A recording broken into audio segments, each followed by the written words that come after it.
प्रिय विद्यार्थियों, आज हम कक्षा 11 भौतिक विज्ञान ऊष्मागतिकी के बारे में पढ़ने वाले हैं। इसमें आप लोगों ने ऊष्मा इंजन को पढ़ लिया है, ऊष्मा गतिकी के द्वितीय नियम को पढ़ लिया है।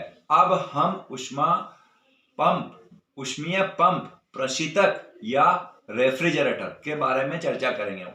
आप लोगों को नोट्स भी लिखने हैं और साथ के साथ इसको समझते हुए याद भी करना है। तो आज स्टार्ट करते हैं ऑनलाइन वीडियो क्लास।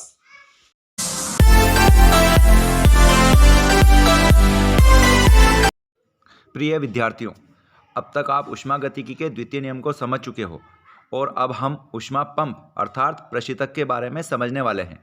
प्रशीतक को आम बोलचाल की भाषा में रेफ्रिजरेटर भी कहते हैं। प्रशीतक एक प्रकार से ऊष्मा इंजन की विपरीत प्रक्रिया है।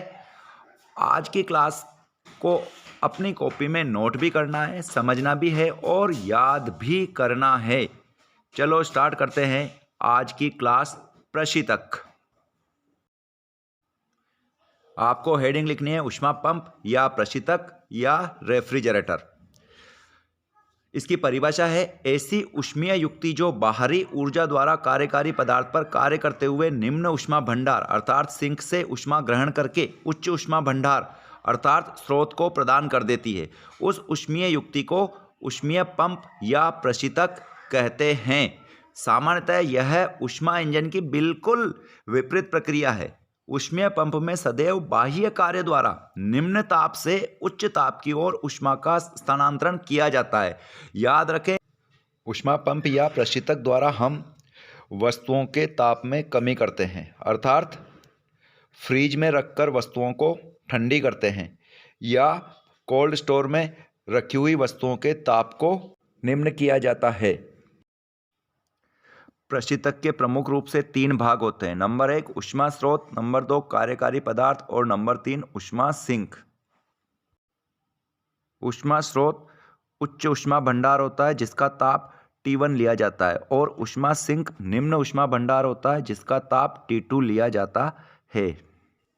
अगर हम ऊष्मा पंप अर्थात प्रशीतक के नामांकित चित्र को ध्यान से देखें तो यहाँ गर्म ऊष्मा भंडार स्रोत T1 ताप पर है और ठंडा ऊष्मा भंडार सिंक T2 ताप पर है और यहाँ साफ साफ लिखा हुआ है T1 ग्रेटर देन T2। प्रशीतक के प्रमुख भागों का वर्णन। स्रोत, यह ऊष्मा का भंडार होता है। इसका ताप अत्यधिक उच्च होता है। दूसरे शब्दों में कहें तो इसमें बहुत अधिक ऊष्मा ग्रहण करने की क्षमता होती है। यह एक ऐसा स्रोत होता है जिसे कितनी भी ऊष्मा दी जाए परंतु उसके ताप पर कोई भी प्रभाव नहीं पड़ता है। नंबर 2 कार्यकारी पदार्थ, ऐसा पदार्थ जो वस्तुओं को ठंडा करने में इस्तेमाल होता है उसे कार्यकारी पदार्थ कहते हैं। प्रशीतक, रेफ्रिजरेटर या फ्रिज में सामान्यतः अमोनिया और फ्रीऑन गैस काम में आती है। कभी कभी यह प्रश्न पूछ लिया जाता है कि प्रशीतक या रेफ्रिजरेटर या फ्रिज में कौन सी गैस काम में आती है, तो आपका सीधा आंसर होना चाहिए अमोनिया या फ्रीऑन गैस। और नंबर 3 पर है सिंक। यह एक ऐसी वस्तु या स्रोत होती है जिससे कितनी भी ऊष्मा ली जा सकती है, अर्थात इसमें अनंत ऊष्मा त्यागने की क्षमता होती है। इसके ताप को T2 द्वारा व्यक्त किया जाता है। वैसे प्रशीतक में बाह्य कार्य द्वारा सिंक से Q2 ऊष्मा ग्रहण करके स्रोत को Q1 ऊष्मा प्रदान की जाती है।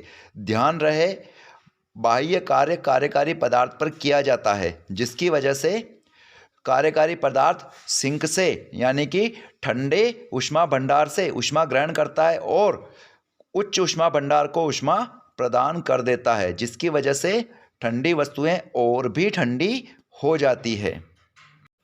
अब ध्यान देने वाली बात यह है कि प्रशीतक में एक वाष्प अवस्था में कार्यकारी पदार्थ के रूप में गैस काम में ली जाती है जो वस्तु से ऊष्मा उत्सर्जित करने में मदद करती है और वस्तु को ठंडा कर देती है। आप दूसरे शब्दों में यह कह सकते हो कि प्रशीतक में कार्यकारी पदार्थ पर बाह्य कार्य किया जाता है जिसके कारण निम्न ताप के ऊष्मा भंडार से अर्थात सिंक से ऊष्मा ग्रहण की जाती है और उच्च ऊष्मा भंडार की ओर ऊष्मा का स्थानांतरण कर दिया जाता है। आपने ऊष्मा इंजन में भी इसी तरह से कुछ पढ़ा था। ऊष्मा इंजन में ऊष्मा स्रोत से ली जाती है और कार्य करने के बाद बची हुई ऊष्मा को सिंक को प्रदान कर दी जाती है। परंतु यहाँ इसका बिल्कुल विपरीत होता है। यहाँ पर निम्न ऊष्मा भंडार सिंक से ऊष्मा ली जाती है और उच्च ऊष्मा भंडार स्रोत को ऊष्मा प्रदान की जाती है। इस वजह से प्रशीतक को ऊष्मा इंजन की व्युत्क्रम मशीन भी कहा जाता है। परंतु यहाँ प्रशीतक सिंक अर्थात वस्तु से ऊष्मा लेता है और इस ऊष्मा का कुछ भाग कार्य में परिवर्तित करने के बाद बची ऊष्मा को गर्म वस्तु अर्थात स्रोत में दे देता है, जिससे सिंक अर्थात वस्तु और भी अधिक ठंडी हो जाती है। अब बात करते हैं प्रशीतक की शीतलन क्षमता की। कार्यकारी पदार्थ पर किए गए बाह्य कार्य और कार्यकारी पदार्थ द्वारा सिंक से ली गई ऊष्मा के अनुपात को शीतलन क्षमता या प्रशीतन गुणांक कहते हैं। इसे हम बीटा से व्यक्त करते हैं और कुछ किताबों में अल्फा से भी व्यक्त किया गया है। इसका मान ज्ञात करने के लिए ठंडी वस्तु से निकाली गई ऊष्मा तथा इसके लिए किए गए कार्य के अनुपात को ही शीतलन क्षमता कहते हैं। शीतलन क्षमता बीटा बराबर वस्तु द्वारा निकाली गई ऊष्मा बटा किया गया कार्य। शीतलन क्षमता बराबर सिंक से ली गई ऊष्मा बटा किया गया कार्य बराबर W/Q2। याद रहे, शीतलन क्षमता को प्रशीतन गुणांक भी कहा जाता है और इसे अल्फा या बीटा से व्यक्त करते हैं। अगर देखा जाए तो ऊष्मा पंप या प्रशीतक की कार्यविधि को आप अच्छी तरह से समझ चुके हैं, फिर भी प्रशीतक की कार्यविधि को चित्र द्वारा समझाया जा रहा है।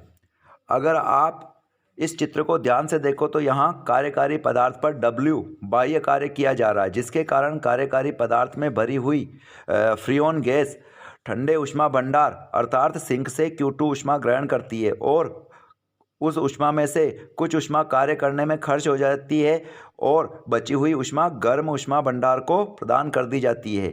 इस कारण से ठंडे ऊष्मा भंडार के ताप में धीरे धीरे कमी होती है।